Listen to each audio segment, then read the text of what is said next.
কাঠের ফার্নিচার কি কখনো কাঁচের মতন চকচক করেন? শুনেছেন? শুনেননি তো? আজকে এমন একটি রেমেডি শেয়ার করবো যা উড ক্লিনার বলেন কিংবা ফার্নিচার ক্লিনার বলেন, তো আপনার ফার্নিচার একদম কাঁচের মতন চকচক করবেন। কি অবাক হলেন তো? হ্যাঁ, একদম 5 মিনিটে আপনার কাঠের ফার্নিচারগুলোকে একদম কাঁচের মতন চকচক করে নিন। তার জন্য আপনাকে ভিডিওটি পুরো দেখতে হবে। এছাড়া রয়েছে আরও ছোটো ছোটো টিপস যা আপনার ঘন্টার কাছে একদম মিনিটে করে দেবো। নেক্সট আজকের প্রথম টিপস হচ্ছে, এই ধরনের প্যাকেটে করে যদি কোনো জিনিস আসে, আটা ময়দা কিংবা ডাল চাল বলুন না কেন, গিঁট পড়ে যায় তাই না? তো এই গিঁটটা খুলতে গেলে একটু অসুবিধা হয়। খুব সহজে কীভাবে খুলবেন, এরকম যখন গিঁট পড়ে যাবে তো দু সাইডে এইভাবে, তো এর মুখটাকে এইভাবে একটু পেঁচিয়ে পেঁচিয়ে সরু করে নিতে হবে। আর করে নিন তো সামনের গিঁটটা একদম ঢিলে হয়ে আসবে। আপনি খুব সহজে এর গিঁটটা খুলে নিতে পারেন। টিপসটা অ্যাপ্লাই করবে, সারা জীবন কাজে আসবে, আশা করি সময়ও আসবে। চলে যাচ্ছি পরবর্তী টিপসে। তো এখানে আমি একটা বাটিতে নিচ্ছি, কিছুটা মশলা দিচ্ছি, বেসিক মশলা যা আমরা বেসিক রান্নাই দিয়ে থাকি তাই না? তো আমরা কি করি, রান্নার ক্ষেত্রে বেশি স্বাদ বাড়ানোর জন্য বাটা মশলা ব্যবহার করে থাকি। এছাড়া এরকম যদি গুঁড়ো মশলা দিই তো তরকারিতে রান্না পুড়ে যায়। তো মশলার স্বাদটা একদম পুড়ে গেলে তার স্বাদ আর থাকে না, রান্নার স্বাদ। তো কীভাবে কী করলে একদম বাটা মশলার ঘ্রাণ একদম পেতে হলে এই টিপসটা একদম জেনে নিই। যেমন বেসিক মশলা, ঝালের গুঁড়ো এবং হলুদ গুঁড়ো এবং ধনে গুঁড়ো এবং জিরা গুঁড়ো, স্বাদ অনুযায়ী লবণ দিয়ে কিছুটা পানি দিয়ে এইভাবে যদি আধ ঘন্টা যদি ভিজিয়ে রাখেন তো একদম বাটা মশলার মতন ঘ্রাণ এসে যাবে। টিপসটা অ্যাপ্লাই করবেন, অনেকটা কাজে আসবে, আপনার রান্নার স্বাদ অনেকটাও হলে বাড়বে।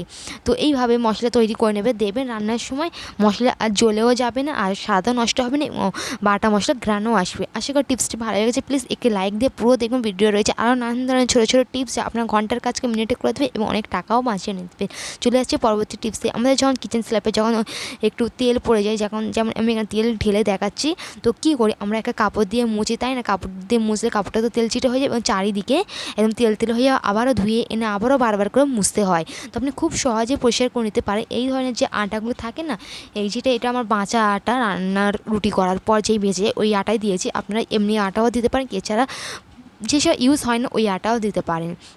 তো আটা দিয়ে যদি আপনি তেলটাকে যদি মাখিয়ে নেন তো খুব সহজে তেলটা উঠে আসবে আর চারিদিকে নেপটে যাবে না এবং আপনার কাপড়টা বারবার ধুয়ে পরিষ্কার করতে হবে না। জাস্ট একদম নর্মাল কাপড় দিয়ে ধুয়ে নিলে আপনার স্ল্যাবটা খুব সহজে পরিষ্কার হয়ে আসবে। টিপসটি অ্যাপ্লাই করবে, আশা করি টিপসটি ভালো লেগেছে। ঘন্টার কাছে তো একদম মিনিটে করে দিল তাই না? একটু হলে আপনার সময় বাঁচবে। চলে যাচ্ছে পরবর্তী টিপসে। আমরা যখন ভাত রান্না করি বা চাল, তখন এইভাবে বের করে নিয়ে ধুয়ে নিই, 2-3 বার পানি দিয়ে ভালো করে ধুয়ে নিই। আমরা কি জানি এই চালটা সংরক্ষণ করার জন্য দোকানে কত না কি কেমিক্যাল দিয়ে রেখে থাকে? তা তো না, জানি না তাই তো। তো বারবার ভালো করে ধুয়ে নেওয়ার পর তো এখানে আমি ভালো করে 2-3 বার পানি দিয়ে ধুয়ে নিয়েছি। এবারে কী করলে যে কেমিক্যালটা একদম সম্পূর্ণভাবে মুক্ত হবে এবং আমাদের কেমিক্যাল থাকার জন্য ভাত খেলে আমাদের শরীরে অনেক ক্ষতি দেওয়া হয় তাই না? তো খুব সহজে আপনি এই টিপসটা অ্যাপ্লাই করে আপনার হেলথকে একটু হলেও বাঁচাতে পারবে।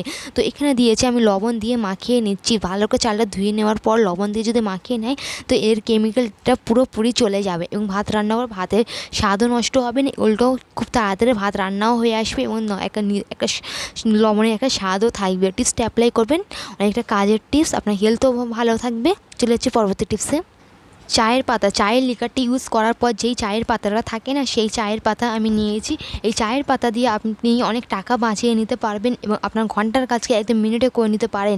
তো এই চায়ের পাতার মধ্যে এমন এমন গুণ আছে যা আপনার অনেক টাকাও বাঁচিয়ে দিতে পারবে। এটা আমি আজকে কী কাজে ব্যবহার করব সেইটাই আজকে আপনাদের সঙ্গে শেয়ার করব। এই চায়ের পাতার মধ্যে আমি কিছুটা পানি দিয়ে দিলাম। তো পানি দিয়ে দেওয়ার পর এর একটা লিকার তৈরি করে নেব। তো তো আপনারা এই ফেলে দেওয়া চায়ের পাতা দিয়েও ব্যবহার করতে পারেন কিংবা নর্মালি চায়ের পাতায় 1 চামচ মতো নিতে পারেন, যেটা আপনার সুবিধা মনে হয়। তবে আমি এইটা ফেলে দেওয়া চায়ের পাতাটা নিয়েছি। এই লিকারটা ইউজ হয়ে যাওয়ার পর কোনো রকম চিনি বা দুধ দেওয়া না, শুধু চায়ের পাতা।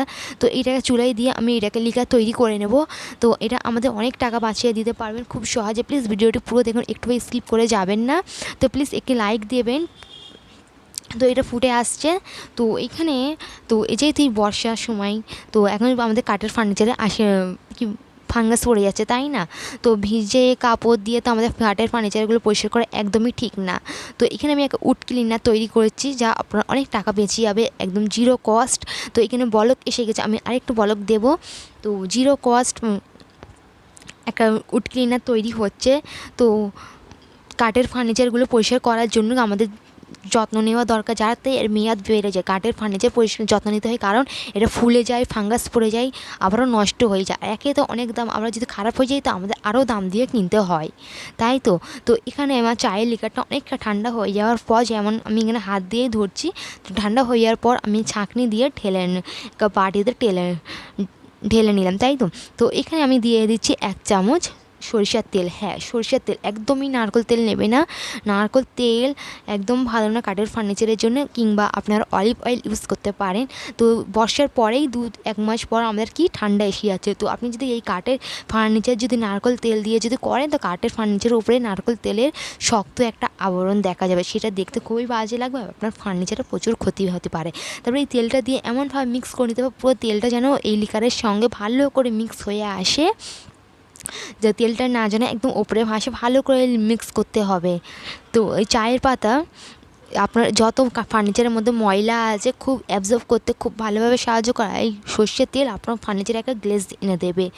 তো তো এখানে আমি একটা টিস্যু পেপার নিচ্ছি। টিস্যু পেপারটা নেওয়ার কারণ হচ্ছে যে ফার্নিচারে যত আশেপাশে ময়লাগুলো আছে খুব সহজে টিস্যু পেপারের সাহায্যে আপনি টেনে নিতে পারবেন, কিংবা আপনারা ন্যাতা বা রুমাল ইউজ করতে পারেন।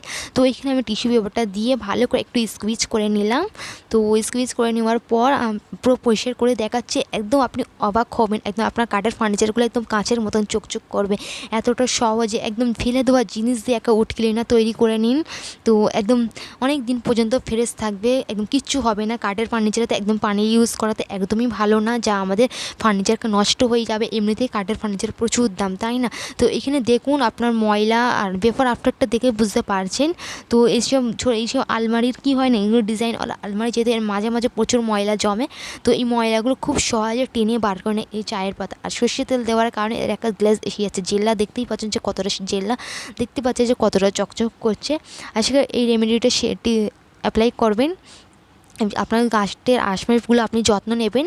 তো এখানটা দেখুন কতটা ময়লা, আমি জাস্ট এখানটা মুছে দেখাচ্ছি, একেবারে পরিষ্কার হয়ে গেল। তো এইভাবে বারবার পরিষ্কার করে করে এই লিকারে ডিপ করে স্কুইজ করে নিয়ে বারবার পরিষ্কার করে নেবেন, খুব সহজে পরিষ্কার হয়ে আসবে।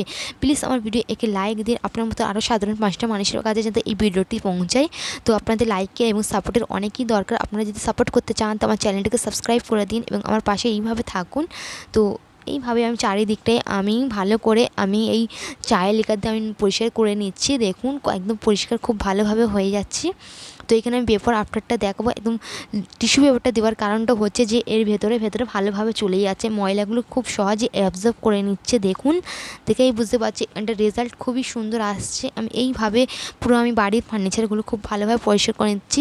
আবারও বলেছি, ভুলবশত পানি দিয়ে কোনো দিন কাঠের ফার্নিচার পরিষ্কার করবেন না, কাঠের কিংবা স্টিলের কোনো দিনও পানি দিয়ে পরিষ্কার করবেন না। এই রকমের উড ক্লিনার তৈরি করে নিতে পারবেন। বাইরেতে যদি উড ক্লিনার কিনেন তো অনেক দাম দিয়ে, তো বাড়িতে তৈরি করে নেবে এই ধরনের উড ক্লিনার।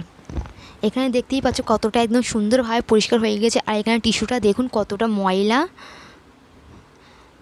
তো এটাকে আমি আবার এই টিস্যুটাকেই ফেলবো না, এটাকেই আবারও ডিপ করে নেব।